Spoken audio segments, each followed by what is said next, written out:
welcome to the debate. So, for centuries, we've kind of assumed the human brain is the undisputed CEO of the body, right? Right, sitting up in the penthouse. Exactly. Sitting up in the penthouse, barking orders down the spinal cord, controlling the power grid, the traffic, and basically the baseline mood of the entire organism. The classic top-down view. Yeah, the classic view. But what if the real control center isn't in your head at all?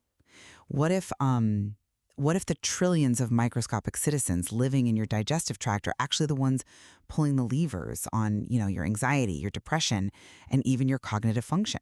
It's a wild thought. It is. And today we are looking at a massive paradigm shift in science, the microbiome gut-brain axis. I'll be arguing that the gut microbiome has actually emerged as a fundamental causal driver of mental health disorders. And crucially, it represents a primary therapeutic target. And, well, I will be arguing that while the gut-brain connection is absolutely real, microbial dysbiosis, meaning, an imbalance in your gut bacteria, is largely a downstream mediator of environmental exposures. Okay, so a symptom, basically. Right, exactly. We have to really caution against overestimating the power of direct microbiome interventions. I mean, the microbes aren't necessarily the drivers here. They are often just the passengers, reacting to how we live. Well, it's a fascinating divide. And to really understand it, we have to look at the sheer biological leverage these microbes hold over our neurological function. I mean, we aren't just talking about digestion anymore. We are talking about raw neurochemistry. Sure, the chemical messengers. Yeah, and if you're listening to this, you might be thinking, are you really telling me my mental health is dictated by my gut bacteria? And the data says, yes, it heavily is. Gut microbes actually actively synthesize vital neurotransmitters. They produce serotonin, dopamine, noradrenaline. Furthermore, when you eat dietary fiber, these microbes ferment it and produce what are called short-chain fatty acids, or SCF8s. Which are essentially, chemical messengers themselves. Exactly. And these messengers don't just stay trapped in the gut. They travel up and actually slip past the brain's security system, the blood-brain barrier. Right. Once they get inside the central nervous system, they act directly on microglia. And for those not, super deep into neuroscience, microglia are essentially the brain's specialized cleanup crew. They're the immune defense. The SCFAs from your gut literally tell that cleanup crew how to behave, regulating inflammatory signals in the brain itself. I mean, the biochemical pathways exist, yes, but having the pathway doesn't prove who is actually initiating the signal. But they correlate directly with severe psychiatric pathology. When we look at the clinical data, we see distinct microbial shifts that are tightly coupled with specific disorders. Like in bipolar disorder, we see this massive shift in the ratio between two major families of bacteria, the firmicutes and bacteroidetes. Wow. It's like looking at a city and realizing, entire neighborhoods have completely changed their demographics. In schizophrenia, we see a marked reduction in lactobacillus bacteria alongside elements of endotoxemia, where toxins actually leak into the blood. Right, leaky gut. Yeah. These aren't random fluctuations. They are distinct, measurable microbial signatures. And because these microbes are actively producing the metabolites that regulate mood, intervening directly with, say, psychobiotics, which are probiotic strains targeted at mental health, can be highly effective for alleviating psychiatric symptoms. We can literally reseed the gut to treat the brain. Well, I come at it from a different way. I acknowledge the biodirectional communication, sure. As you said, the gut-brain axis is a biological reality, but the architecture of that microbial city you mentioned, it is primarily shaped by the external environment, not the other way around. How so? If we want to talk about who is pulling the levers, we have to look at the massive Dutch population study. This looked at a cohort of, I think, 8,208 individuals spanning 3 generations. That's a huge sample. It is huge. They analyzed bacterial composition, what the bacteria were doing, host factors, everything. And what they found was that microbiome variance is heavily driven by cohabitation. A staggering 48.6% of the variance in your microbial makeup is explained simply by who you live with and your shared environment. Only 6.6% is heritable. Think about the implication of that, though. Who you live with is shaping your gut. But heritability doesn't negate causality in a disease process. No, but it demonstrates where the real power lies, right? The environment. Think about that. Your roommate is literally shaping your neurochemistry more than your own genetics. I mean, sure, but To further this point, let's look at the Generation R study. This involves 1,784 10-year-old children. The researchers wanted to see if they could link the gut microbiome to mental health problems early on, before decades of adult life, muddy the waters. right, getting a baseline. Exactly. And after rigorously correcting their data to avoid false positives, they found absolutely no clear evidence of associations between gut microbiome diversity and mental health problems in the general pediatric population. But wait, children's microbiomes are still developing. They're incredibly plastic. Which is exactly the point. What this tells us is that the dysbiosis we see in adults with major depression or schizophrenia, it's essentially a symptom of a modern adult lifestyle. It's the accumulated result of chronic stress, ultra-processed foods, environmental pollutants over decades. The microbiome is a brilliant biomarker. It's the ultimate check engine light of how we live, but it is not the root cause of the psychiatric distress. Okay, so you're arguing that the environment is pulling the strings. I get that.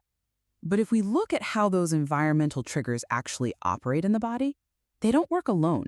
They use the microbiome as their active foot soldiers. Okay, let's hear it. Let's move from those broad population snapshots down to the actual mechanisms. Take the recent cross-sectional data from the Marburg-Münster affective cohort regarding soft drink consumption and major depressive disorder. Ah, the sugar intake study. Yeah. Right. We all know drinking a lot of soft drinks is detrimental to human health. But this study found that soft drink consumption directly predicted a major depressive diagnosis and symptom severity, particularly in women. Sure. But here is the crucial mechanistic part. The researchers performed mediation analyses and found that a specific microbe called Egertella significantly mediated the association between the soft drinks and the depression severity. It explained up to 5% of the total depressive effect. Right, 5%. The sugar didn't just bypass the gut to depress the brain directly. The sugar altered the microbiome, and the newly dominant Egertella bacteria drove the pathology. I see why you think that the environment is the root cause, but let me give you a different perspective. If diet is the engine of our physiological vehicle, the microbiome is the transmission. You can't just fix the engine if the transmission is fundamentally broken and translating that power into, destructive physiological torque. That is a very elegant analogy, I'll give you that. But it actually perfectly illustrates why the environment is the true root cause. Let's unpack what is actually happening in your gut when you consume a diet high in soft drinks or, more broadly, ultra-processed foods. Okay, let's unpack it. These foods are packed with synthetic additives, emulsifiers, and they have virtually zero dietary fiber. When you feed a human being this diet, you see an increase in Egertella, yes, but you also see a severe die-off of highly beneficial protective bacteria like Akkermansia muciniphila. Well, because they are basically... Because they are being starved out. Exactly. These protective microbes thrive on fiber. When you starve them, their populations crash, and pro-inflammatory microorganisms just take over. Right. This compromises the gut's mucosal barrier, the actual physical lining of your intestines, leading to increased intestinal permeability. Things start leaking into the bloodstream. So, returning to your car analogy, fixing the transmission by trying to artificially tweak the microbiome is entirely futile if the driver keeps pouring liquid sugar and synthetic emulsifiers directly into the gas tank. But you're assuming... The presence of Egertella is merely a biological reflection of a high-sugar, ultra-processed diet. Treating the mediator without removing the ultra-processed food is like bailing water out of a sinking boat without bothering to plug the hole in the hull. But you're assuming we cannot fundamentally repair the transmission while the car is still running. The clinical data shows that we actually can intervene directly at the microbial level and alleviate disease, even without a perfect diet. I'm highly skeptical of that. Well, let's look at mild cognitive impairment, which often precedes neurodegenerative conditions like Alzheimer's and shares deep inflammatory pathways with psychiatric disorders. In a rigorous, double-blind, placebo-controlled clinical trial, Middle-aged and older adults were given a specific probiotic supplement, Lactobacillus rhamnosus GG or LGG. Wait, let me stop you there, because the leap from giving a probiotic supplement to altering cognitive decline is massive.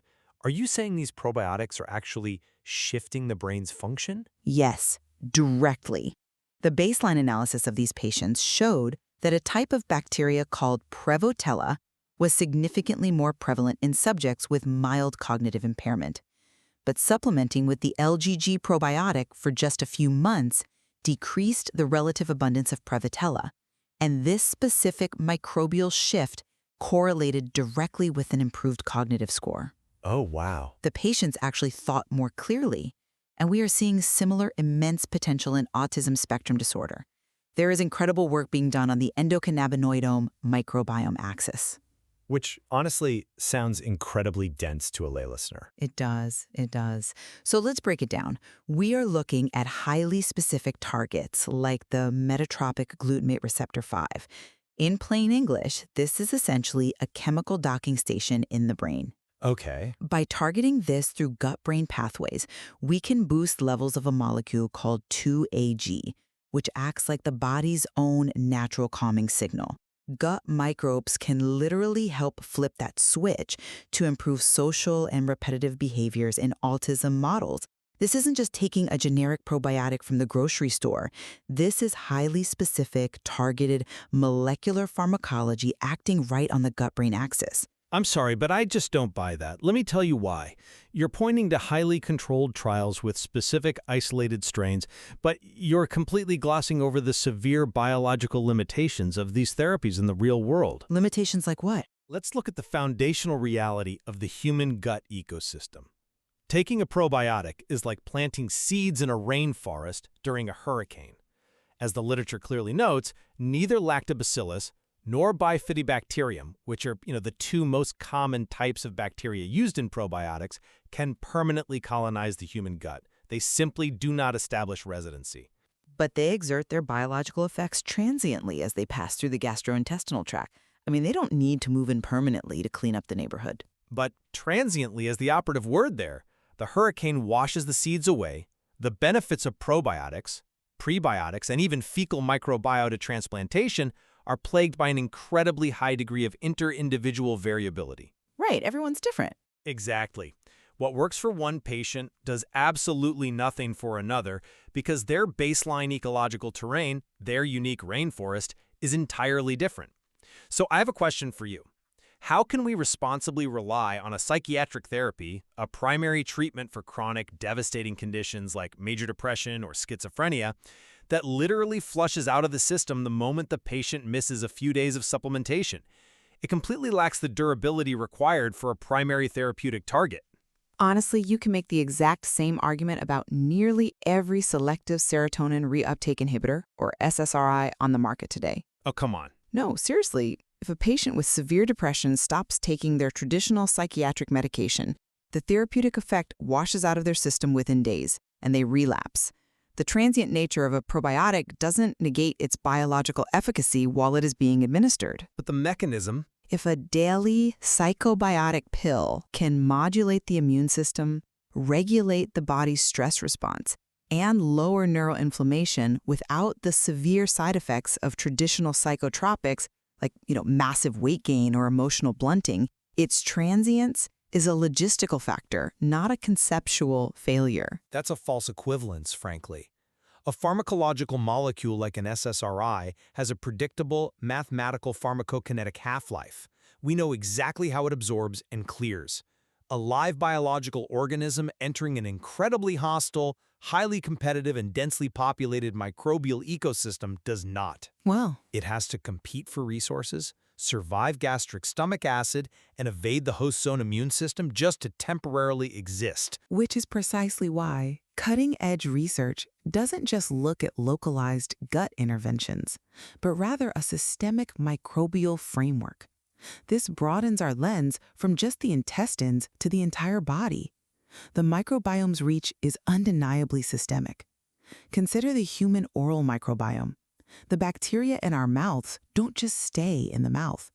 They can affect brain functions directly through the trigeminal nerve and the olfactory system. Meaning they bypass the systemic blood circulation entirely and just take a direct highway to the brain? Exactly. They march right up the nerve. And when we look at the taxonomic data across different illnesses, we see systemic microbial signatures that are disease-specific. For example, a type of bacteria called Rothia is heavily enriched in the oral microbiome of individuals with autism spectrum disorder. Interesting. In schizophrenia, we see an overrepresentation of hydrogen sulfide-producing bacteria in the oral cavity. We are finding these distinct, widespread microbial signatures everywhere. This proves that microbial alterations aren't just localized consequences of eating a bad diet that upsets your stomach. They are fundamental to the systemic pathology of the psychiatric condition itself. The microbes are the active agents of disease progression, moving across multiple physiological barriers. That's a compelling argument. But have you considered that these systemic microbial changes actually reflect a systemic breakdown of physiological barriers driven entirely by extreme host stress? How do you mean? It's not a primary microbial attack. It's a failure of the human host's defense mechanisms. To really understand this, we have to look at extreme environments, like the research done on spaceflight. Oh, you're referring to the studies on how the space environment degrades astronaut microbiomes. Yes, exactly. Long-term space travel exposes the human body to a barrage of stressors, space radiation, microgravity, and profound circadian rhythm disruptions because they, see multiple sunrises and sunsets a day. Terrestrial studies mirror this exact phenomenon with early life trauma or severe chronic stress. Right, chronic stress is huge. And what happens under this immense psychological and physiological load? The human's host's physical barriers degrade.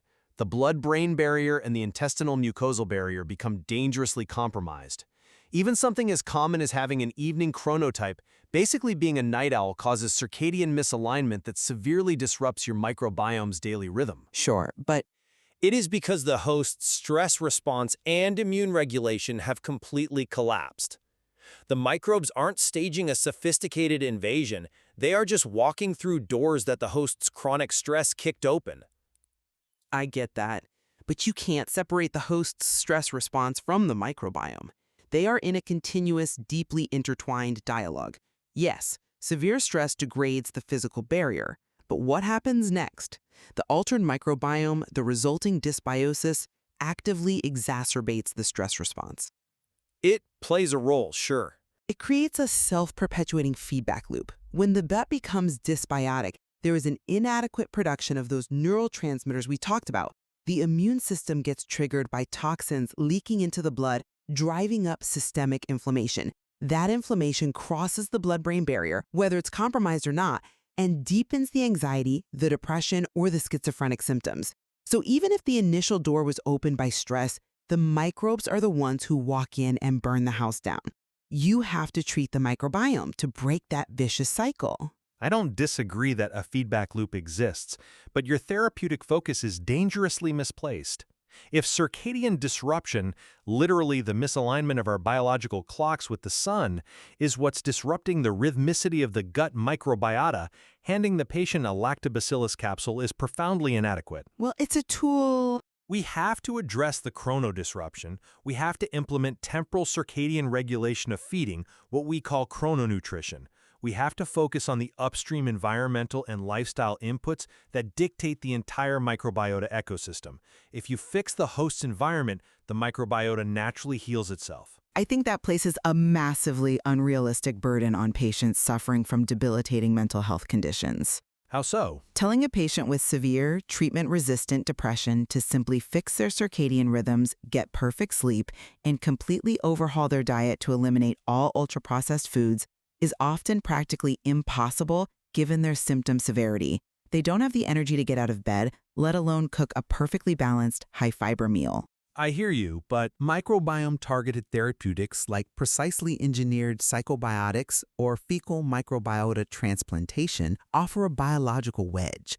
They can artificially lower the neuroinflammation and boost the necessary neurotransmitter production just enough to give the patient the cognitive and emotional bandwidth to actually make those difficult lifestyle changes. It is a necessary primary medical intervention. I would counter that relying on these transient therapies risks giving society a pass on the massive structural problems causing the disease in the first place. That's a bit of a stretch. Is it? If we label bacterial dysbiosis as the primary cause of depression, we completely ignore the ubiquity of ultra-processed foods, the chronic sleep deprivation demanded by modern work culture, and our constant exposure to environmental pollutants. True, lasting resilience requires systemic environmental change, not just a better, more expensive probiotic pill. Well, I believe we have thoroughly excavated the depths of this issue. Let's pull our thoughts together. My position remains that the gut-brain axis, mediated by the astonishing biochemical machinery of short-chain fatty acids, neurotransmitter synthesis, and direct neural pathways, offers a revolutionary frontier in medicine. The clinical data showing specific, measurable microbial shifts in bipolar disorder, schizophrenia, and depression, combined with the success of targeted psychobiotics, proves that we can directly treat complex mental health disorders by manipulating our microbes. The microbiome is a primary, causal driver of human psychology. And my position is that while the microbiome's biological mechanisms are undeniably fascinating, the gut ecosystem functions as a highly sensitive ecological mirror.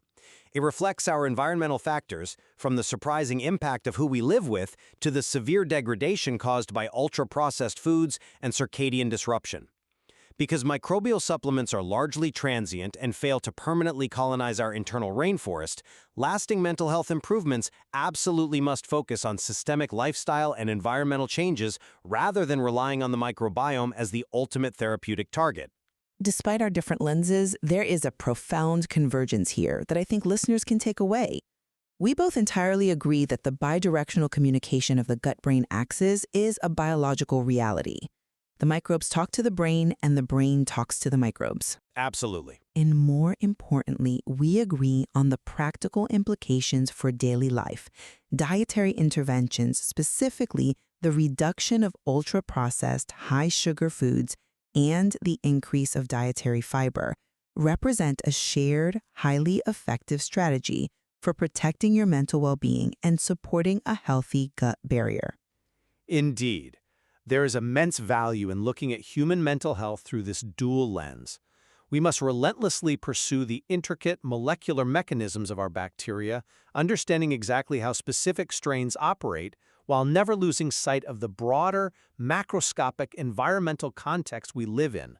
The source material holds incredible complexity that we are just beginning to understand, especially regarding how we might use the microbiome for highly personalized diagnostics in the future. Exactly. It brings us back to that image of the brain as the undisputed CEO. Whether you believe the brain dictates the baseline or the trillions of microbial citizens actually control the company, you can't deny that the human body is vastly more interconnected and complex than we ever imagined. We leave it to you, the listener, to weigh the evidence from the microbial world and draw your own conclusions about who is really in charge. Thank you for joining us on The Debate.